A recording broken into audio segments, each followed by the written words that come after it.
Were you happy with the way you overcame the early foul trouble? Still had a pretty good night. I mean, yeah, I don't really want to talk about the fouls, really. I mean, it was a tough situation. It's not really. I mean, it's up to me whether they call it or not, because obviously it's a foul or not. But I mean, yeah, that's their judgment. It kind of got me off to a rough start to the game, but I was happy I was just able to come back in and try and impact. Like Mitch was saying, at some point you just got to say screw it and go play, right? Was that your mentality? Yeah. I mean, yes and no. I was trying to play defense kind of without fouling. I mean, at some points it felt like I couldn't really touch people, but just trying to make an impact on that end of the floor without getting them on the free throw line. What do you think helped get your shot going in the second half after the first half? Some of the shots weren't falling. Just not letting my confidence drop off makes or misses. Just staying with my, my techniques and everything. Just trusting in the work that I put in on it. Yeah, Mitch was saying, like, with you playing at such a high level this season, that your confidence has been really key with that. In what ways have you seen that make a difference through this rookie season?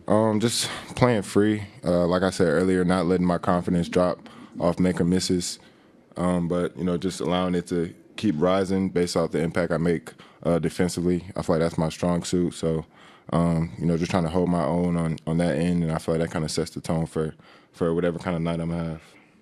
There were times in the game it looked like the Lakers might really start running off with it, but do you think your team did a pretty good job of still keeping it competitive? Yeah, I think we gave ourselves a chance to come back and win that game early in the fourth. I don't remember how much we cut it down to, but I want to say it was like 13 or 11 with like 10 minutes left. So, I mean, I was just happy we stayed in the fight. Nobody hanged their head or gave up.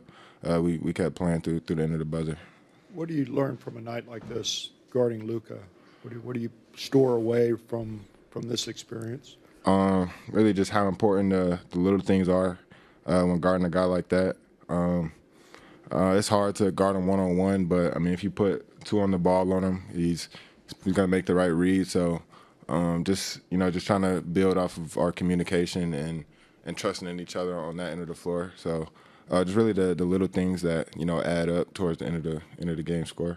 Yeah. Austin Reeves had a game-high 30 with LeBron out. I mean, how much of a problem was he for your team? How good a player has he become? I mean, AR, we've always had good battles against, well, I'm not going to say always, this is my first year, but this year we've had good battles against him. So, I know what kind of player he is. He can get off like that on any given night. So, it's hard for that to be, the third best guy on their team. I feel like that's probably the league's best third option, honestly. So, to be able to go out and play somebody like that that can get off on any kind of night, you just got to be, prepared and ready for it.